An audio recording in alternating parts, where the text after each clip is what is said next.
Extension में अपना नया टॉपिक स्टार्ट करते हैं। भारत में पशुपालन विकास का इतिहास।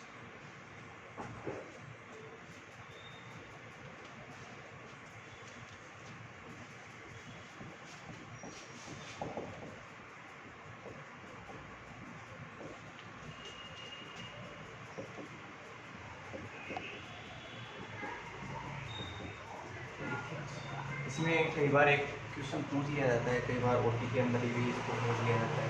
इसके अंदर छोटे छोटे क्वेश्चन ज़्यादा बनते हैं, उसके बारे में आपको ध्यान रखना है। सबसे पहले तो अपन बात करते हैं कि भारत में सबसे पहले कोऑपरेटिव सोसाइटी एक्ट 1912 कोऑपरेटिव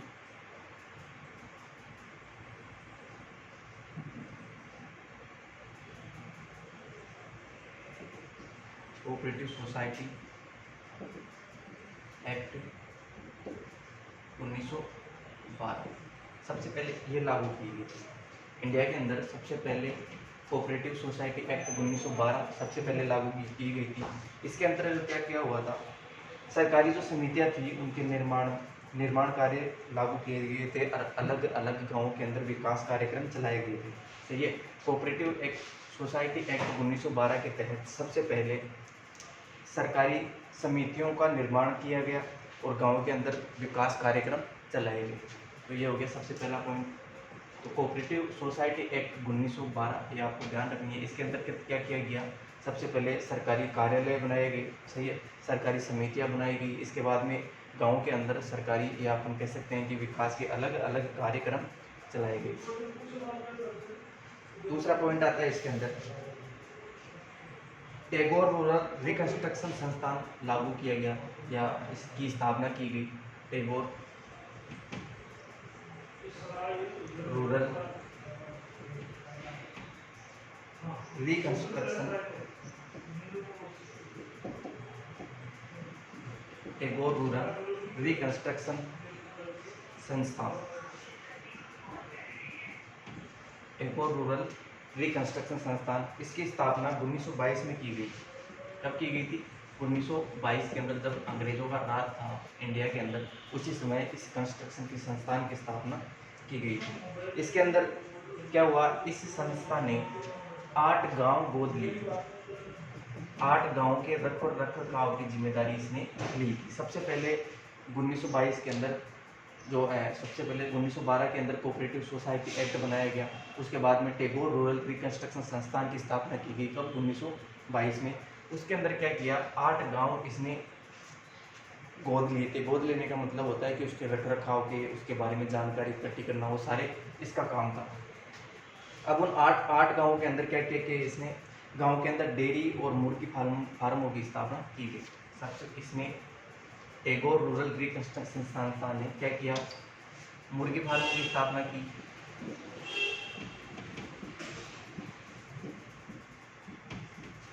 और डेयरी फार्मिंग की स्थापना की।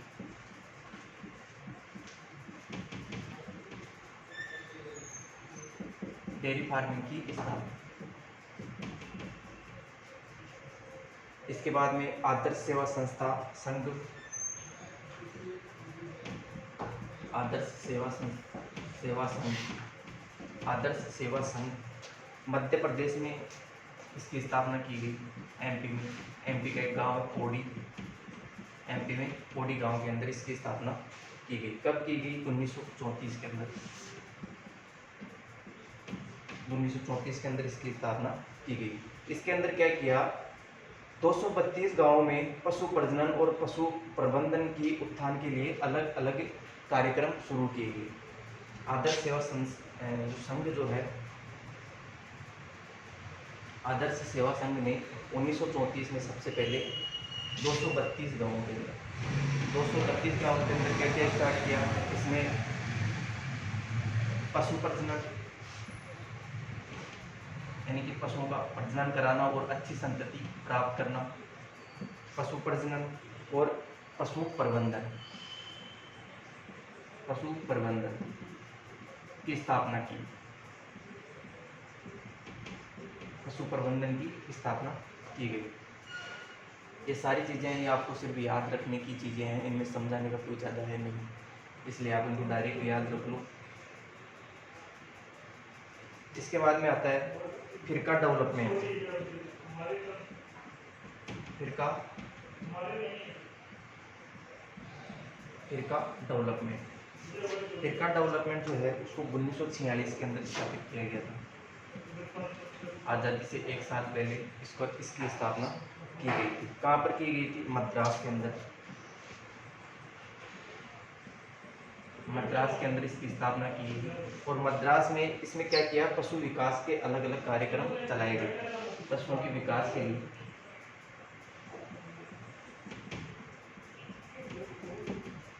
पशु विकास के लिए कार्यक्रम पशु विकास के लिए कार्यक्रम प्रारंभ किए गए फिरका डेवलपमेंट के द्वारा 1946 में। फिरका डेवलपमेंट कहाँ पे स्थापित किया गया? मद्रास के अंदर इसको, और 1946 में इसकी स्थापना की गई।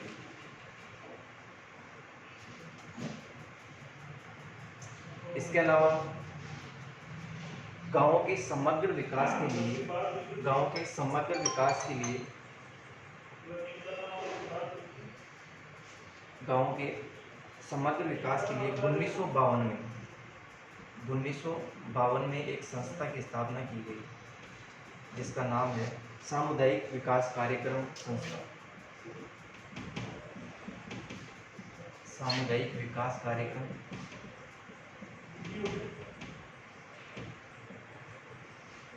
अपन ऐसे कह सकते हैं। 1952 के अंदर गांव के विकास के लिए समुदाय यानी कि एक समुदाय के अंदर विकास का कार्यक्रम प्रारंभ किया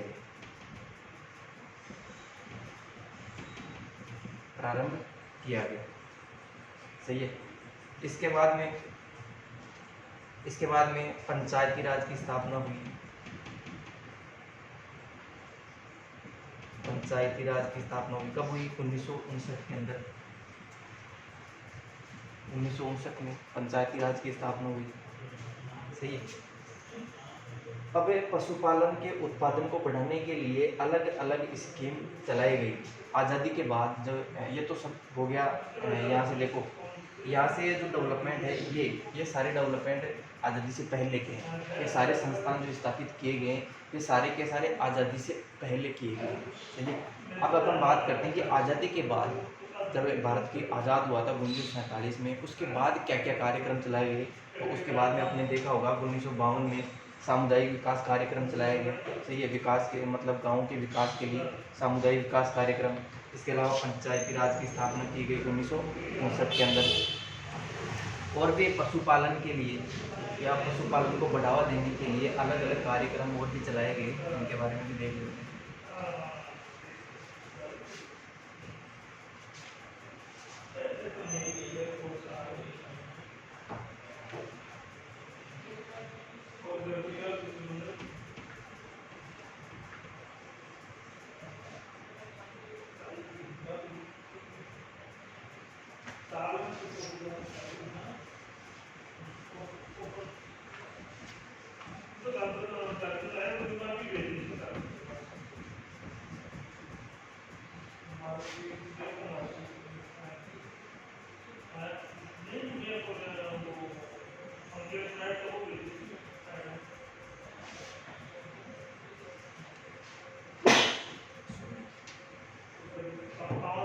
सबसे पहले पशुपालन उत्पादन बढ़ाने के लिए सबसे पहले स्कीम चलाई गई थी, उसका नाम था की विलेज स्कीम।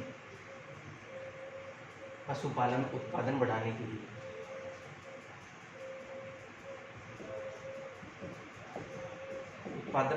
लिए सबसे पहला जो कार्यक्रम स्टार्ट किया गया आज़ादी के बाद में, उसको बोला जाता है की विलेज स्कीम। की विलेज स्कीम। इसको कई बार एग्जाम में शॉर्ट नोट्स के रूप में भी इसको पूछा जाता है कि की विलेज स्कीम में क्या क्या किया गया।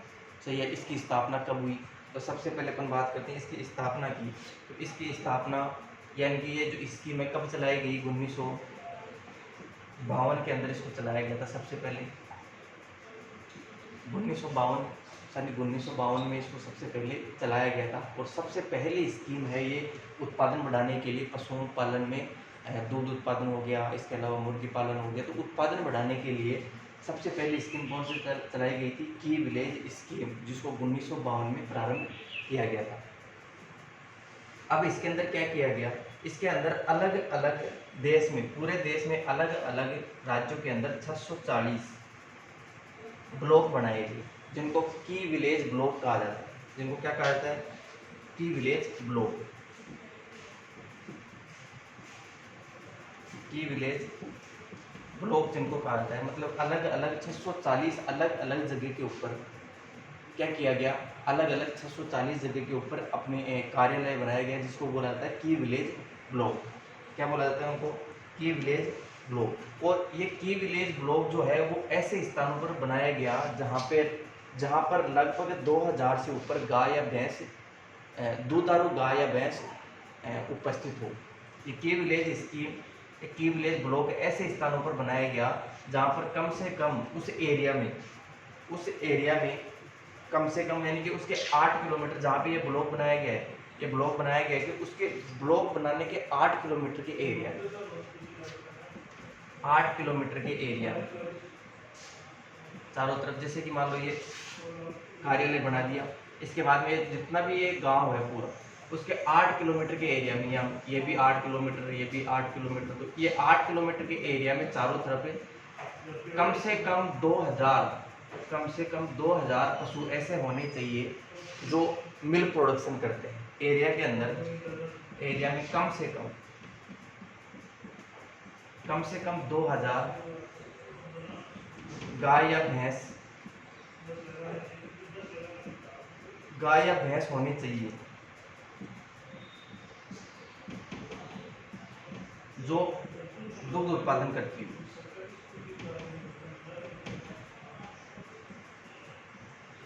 जो अच्छा दूध उत्पादन करती हो। ये की विलेज स्कीम की पहली मतलब एक शर्त थी कि ये की विलेज ब्लॉक जो है ऐसे स्थान पर बनाए गए जिस स्थान के 8 किलोमीटर के एरिया में लगभग 2000 गाय भैंस ऐसी होनी चाहिए जो अच्छा मिल्क प्रोडक्शन करती हो। ये इसकी पहली शर्त होगी। सही है। इसके अलावा एक ब्लॉक के अंदर एक केंद्र होता है और उसके अलावा 4 उपकेंद्र स्थापित किए गए। एक ब्लॉक में क्या क्या स्थापित किए गए? एक केंद्र, इस स्कीम का केंद्र, और इसके अलावा 4 उपकेंद्र यहाँ पे स्थापित किए गए। 4 उपकेंद्र यहाँ पे स्थापित किए गए। अब इसका फायदा क्या हुआ है? इसका उद्देश्य क्या था? कि विलेज स्कीम प्रारंभ करने का उद्देश्य क्या था? इसका उद्देश्य क्या था? उद्देश्य था कृत्रिम गर्भाधान को बढ़ावा देना, कृत्रिम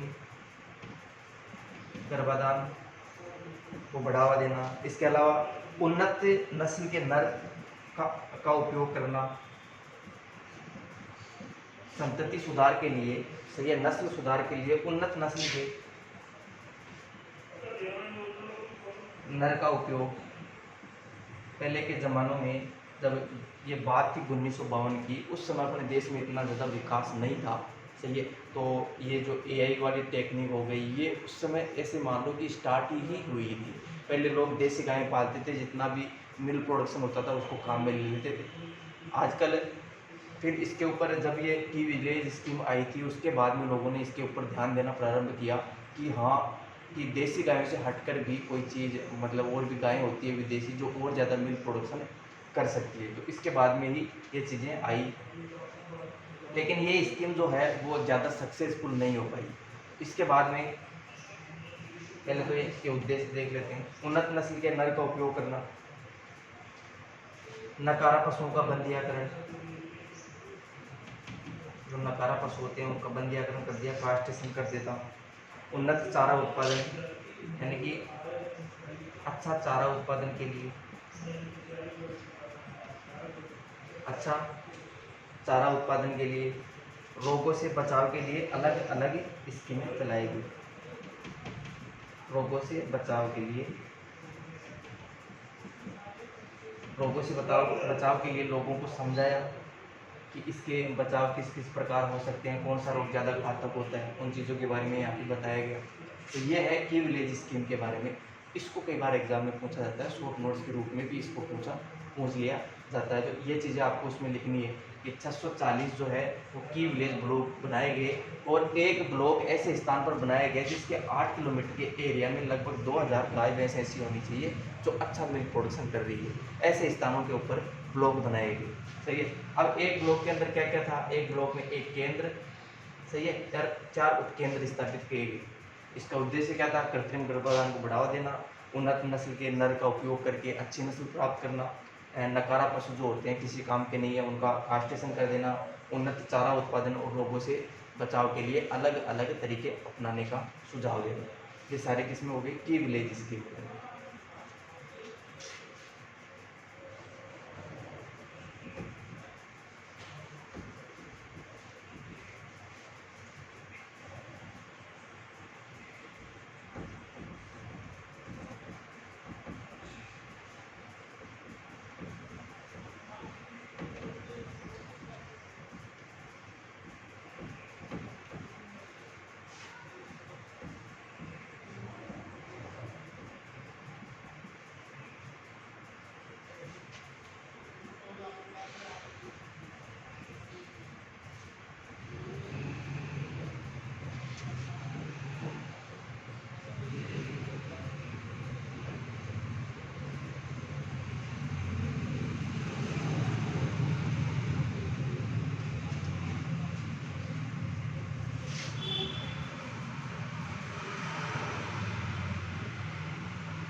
दूसरा, की विलेज स्कीम जो है इतनी ज़्यादा विकसित नहीं थी, सही है, इतनी ज़्यादा पॉपुलर नहीं हो पाई, ये फ्लॉप गई एक तरह से अपन कह सकते हैं। इसके बाद में दूसरी स्कीम लाई गई, उसका नाम क्या था, उसका नाम था समग्र गौवंश विकास कार्यक्रम। समग्र गौवंश विकास कार्यक्रम।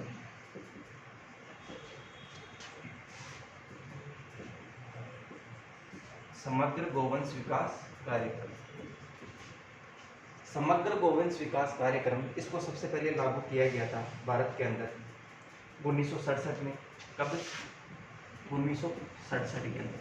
की विलेज स्कीम को कब लागू किया गया था? 1952 में। इसको लागू किया गया 1967 के अंदर। इसकी अगर बात करें तो इसको शॉर्ट फॉर्म में बोला जाता है इंटेंसिव कैटल डेवलपमेंट, यानी कि ICDP, intensive cattle development programme. Intensive cattle development programme, समग्र गौवंश विकास कार्यक्रम।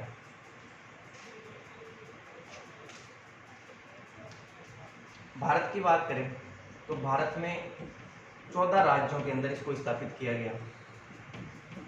14 राज्यों में लगभग 114 सॉरी 20 राज्यों में, 14 राज्यों में 20 राज्यों में लगभग 114 ICDP के केंद्र स्थापित किए गए।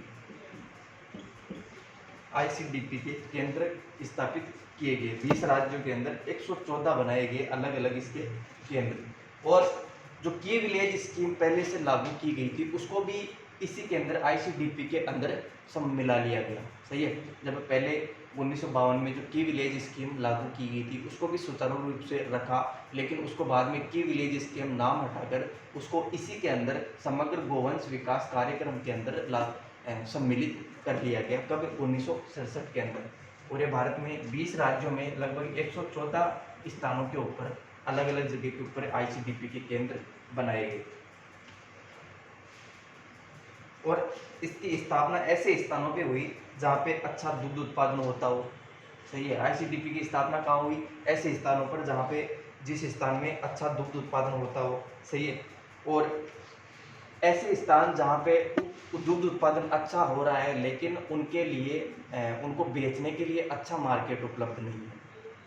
उत्पादन तो अच्छा हो रहा है मिल्क का, लेकिन उनको बेचने के लिए अच्छा मार्केट उपलब्ध नहीं है। ऐसे स्थानों के ऊपर ऐसे ये जो ICDP है उसको लागू किया गया। अपन राजस्थान की बात करते हैं तो राजस्थान में बीकानेर में इसको स्थापित किया गया था। राजस्थान में बीकानेर में इसको स्थापित किया गया था। तो ये 1967 के अंदर राजस्थान में बीकानेर जो अपना जिला है उसके अंदर स्थापित इसको किया गया था।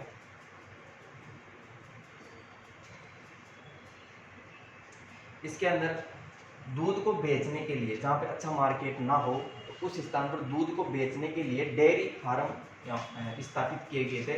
इनको जो अच्छा मिल्क प्रोडक्शन हो रहा है लेकिन मार्केट अच्छा उपलब्ध नहीं है, तो दूध को अच्छा मार्केट प्रोवाइड कराने के लिए डेयरी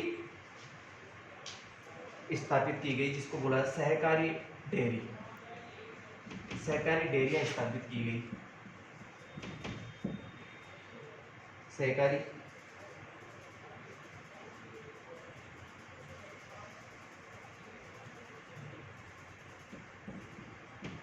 डेयरी स्थापित की गई।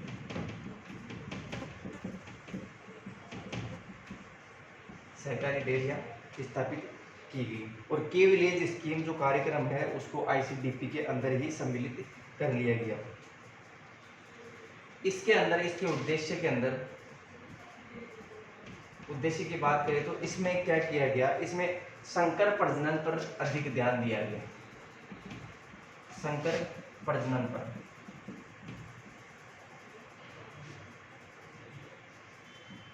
संकर प्रजनन पर अधिक ध्यान।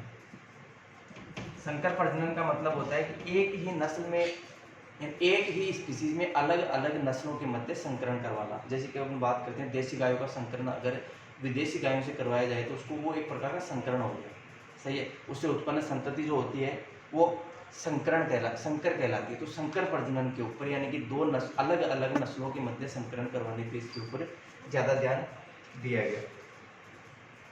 इसके अलावा दाना मिश्रण बनाने वाली, मिनरल मिक्सर बनाने वाली फैक्ट्रियां स्थापित की गई। मिनरल मिक्सर बनाने वाली फैक्ट्रियां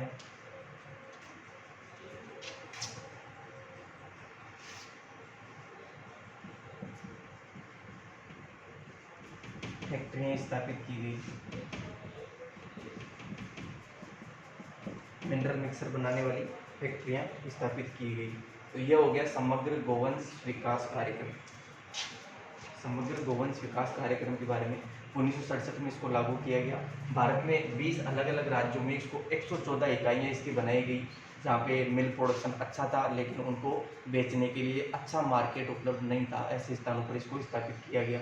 राजस्थान की बात करें तो राजस्थान में इसको बीकानेर में स्थापित किया गया और सहकारी डेयरियाँ स्थापित की गई ताकि जो मिल्क प्रोडक्शन होता है, दूध का उत्पादन होता है, उसको अच्छा बाजार उपलब्ध हो सके। इसके उद्देश्य की बात करें तो संकर प्रजनन पर अधिक ध्यान दिया गया, क्योंकि संकर प्रजनन के बाद जो संतति उत्पन्न होती है वो अच्छा मिल्क प्रोडक्शन देने वाली होती है। मिनरल मिक्सर की अलग अलग फैक्ट्रियाँ स्थापित की गई ताकि पशुओं को अच्छा मिनरल मिक्सर मिल सके और प्रोडक्शन बढ़ाया जा सके।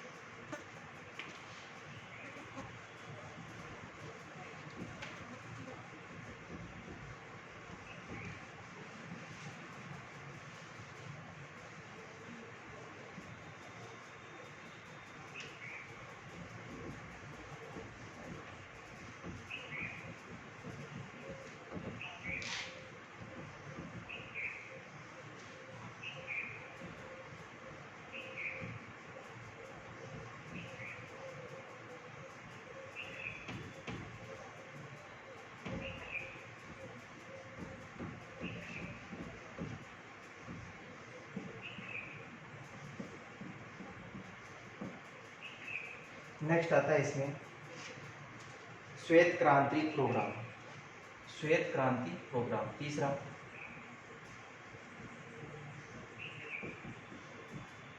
श्वेत क्रांति प्रोग्राम। श्वेत क्रांति किससे संबंधित है? श्वेत क्रांति दुग्ध उत्पादन से संबंधित है। ये चीज ध्यान रखनी है। जैसे कि आप लोगों ने सुना होगा हरित क्रांति। हरित क्रांति गेहूं से या चावल से, जो मतलब धान उत्पादन से, उनसे संबंधित होती है हरित क्रांति। श्वेत क्रांति दुग्ध उत्पादन से संबंधित होती है। नीली क्रांति मछली उत्पादन से संबंधित होती है, सही है। उसी प्रकार श्वेत क्रांति दुग्ध उत्पादन से संबंधित है, ये आपको ध्यान रखना है। इसमें सबसे पहले श्वेत क्रांति प्रोग्राम लागू किया गया था। इसको अलग अलग चरणों में स्थापित किया गया था, सही है। श्वेत क्रांति को जो है इस श्वेत क्रांति प्रोग्राम अलग अलग चरणों में स्थापित किया गया था और इसी कार्यक्रम के दौरान, इसी प्रोग्राम के दौरान अमूल डेयरी की स्थापना की गई थी सबसे पहले। किसकी? अमूल डेयरी। सब लोग जानते हैं अमूल डेयरी, अमूल के बारे में। सबसे पहले इंडिया के अंदर सबसे पहली जो डेयरी स्थापना हुई थी वो अमूल डेयरी थी, और वो श्वेत क्रांति प्रोग्राम के आधार पर इसको स्थापित किया गया था, ताकि लोगों का मिल्क जो दूध है वो कलेक्ट किया जाए, और कलेक्ट करने के बाद उसको शहरों के अंदर उसको प्रोवाइड किया जाए। अमूल डेयरी एक सहकारी डेयरी है। क्या है? सहकारिता पर आधारित है। सहकारिता पर आधारित डेयरी है, मतलब जिसके अंदर सरकार और जो गांव के लोग हैं, किसान लोग, उन दोनों का इसके अंदर योगदान रहता है, सरकार का भी और गांव के लोगों का भी। मतलब इसको अपन कह सकते हैं कोऑपरेटिव सोसाइटी या कोऑपरेटिव डेयरी इसको बोल सकते हैं, सहकारी, जिसके अंदर दोनों का योगदान रहता है। तो अमूल डेयरी जो होते हैं वो श्वेत क्रांति प्रोग्राम के आधार पर स्थापित की गई थी। इसको श्वेत क्रांति प्रोग्राम जो होता है उसको 3 चरणों में स्थापित किया गया, 3 अलग अलग चरणों में।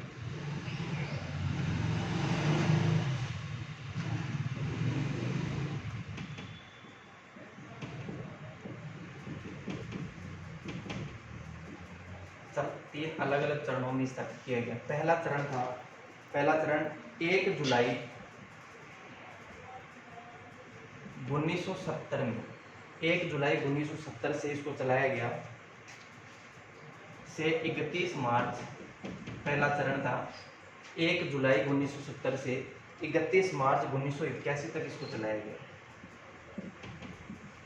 पहला चरण ये हो गया 1 जुलाई 1970 से, 1970 में इसको स्टार्ट किया गया 1 जुलाई को, इस चरण को, श्वेत क्रांति प्रोग्राम को, सही है। उसके बाद में 31 मार्च 1981 में इसको पहला चरण इसको समाप्त हुआ। दूसरा चरण इसका स्थापित किया गया 2 अक्टूबर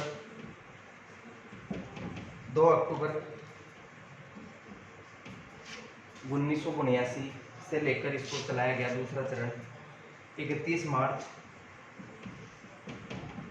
1985 तक। दूसरा चरण ये चलाया गया 2 अक्टूबर 1979 से 31 मार्च 1985 तक, दूसरा चरण हो गया। तीसरा चरण इसका चलाया गया 1 अप्रैल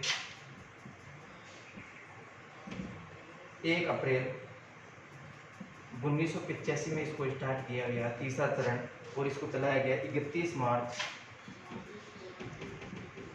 1996, 31 मार्च 1996 में, इस 96 तक इसको चलाया गया। और इसी दौरान, इसी 3 चरणों के दौरान अमूल डेयरी की स्थापना की गई। ये श्वेत क्रांति प्रोग्राम है, ये अच्छा खासा चला, लोगों के बीच लोगों ने इसको पसंद किया, जो किसान लोग थे उन्होंने इसको पसंद किया। इसके अलावा की विलेज स्कीम और जो समग्र गोवंश विकास कार्यक्रम है उसके ऊपर लोगों ने ज़्यादा ध्यान नहीं दिया था। ये दोनों प्रोग्राम फ्लॉप रहे थे, लेकिन जो तीसरा प्रोग्राम था श्वेत क्रांति प्रोग्राम, इसको अलग अलग चरणों में चलाया गया। और ये जो प्रोग्राम है ये सरकार का कार्यक्रम, एक तरह से अपन हिट कह सकते हैं इसको, लोगों ने इसको बहुत पसंद किया। और जो अमूल डेयरी इसमें स्थापना हुई थी वो आज भी चल रही है, आप लोगों को पता है। इस प्रोग्राम के अंदर सहकारिता के आधार पर ग्राम दुग्ध उत्पादक समिति स्थापित की गई, यानी कि गाँव के अंदर अलग अलग समितियां स्थापित की गई। दूध उत्पादन हेतु किसानों को सुविधाएं दी जाती थी, ताकि अच्छे से अच्छा मिल्क प्रोडक्शन हो सके, ज़्यादा से ज़्यादा दूध उत्पादन हो सके। और ये जो सोसाइटी जो है वो लोगों का मिल्क खरीदती थी, दूध जो प्रोडक्शन करते थे उसको खरीदती थी, सही। उसको खरीदने के बाद उसको आगे सिटी के अंदर या शहर के अंदर उनको भेजा जाता, सही। ये इसकी बात हो गई। इसके बाद में इसमें जिला स्तर पर अलग अलग जो वृहद आकार के, यानी कि बड़े आकार के मिल्क प्रोसेसिंग प्लांट लगाए गए, जिसके अंदर आप लोगों ने देखा होगा अमूल डेयरी है, उसके अंदर मिल्क जो होता है वो लोगों से कलेक्ट किया जाता है। कलेक्ट करने के बाद उसको प्रोसेसिंग के लिए भेजा जाता है। प्रोसेसिंग में उसको गर्म किया जाता है, गर्म करने के बाद ठंडा किया जाता है, ठंडा करने पर उनको एक जो थैली के अंदर पैक करके आगे लोगों तक इसको पहुंचाया जाता है। तो ये हो गया एक प्रकार से, इसको कह सकते हैं मिल्क प्रोसेसिंग प्लांट। तो ये इसी आधार पर चलाए गए थे और अलग अलग जिलों के अंदर इसको स्थापित किया गया था।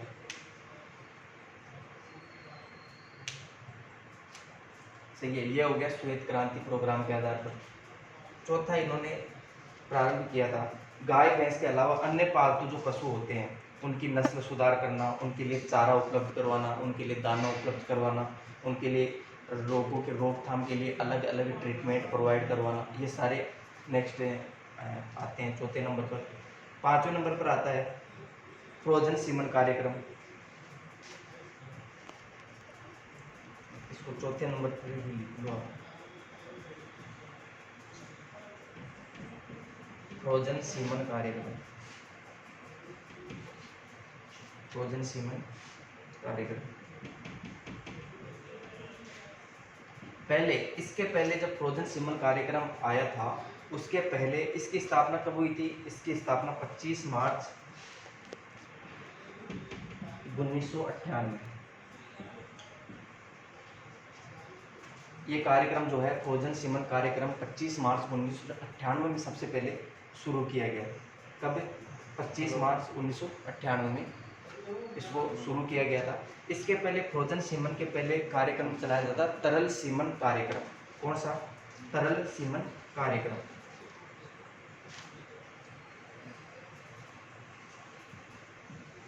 तरल सीमन कार्यक्रम, जिसके अंदर क्या किया जाता था? जो सीमन जो था उसको फ्रोजन यानी कि एक तरह से अपन कह सकते हैं कि जो कार्बन डाइऑक्साइड है, जो नाइट्रोजन है, शुष्क नाइट्रोजन, उसके ऊपर स्टोर नहीं किया जाता था। बाद में जब फ्रोजन सीमन कार्यक्रम आया 25 मार्च 1998 को, उसके बाद में ये जो सीमन जो है उसको फ्रोजन के अंदर रखा गया, यानी कि फ्रीज के अंदर इसको रखा गया, लो टेम्परेचर पर इसको रखा गया और उसको बाद में सीमन स्टोर के अंदर भर के लोगों तक, किसानों तक इसको पहुँचाया गया। तो तरल सीमन कार्यक्रम हो गया।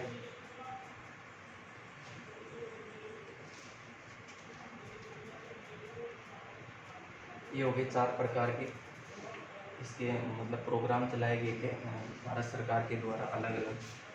इसमें कुछ पॉइंट और रह गए हैं। तो वर्तमान में चलाए गए कार्यक्रम कई हैं जो अपन नेक्स्ट क्लास में देखेंगे।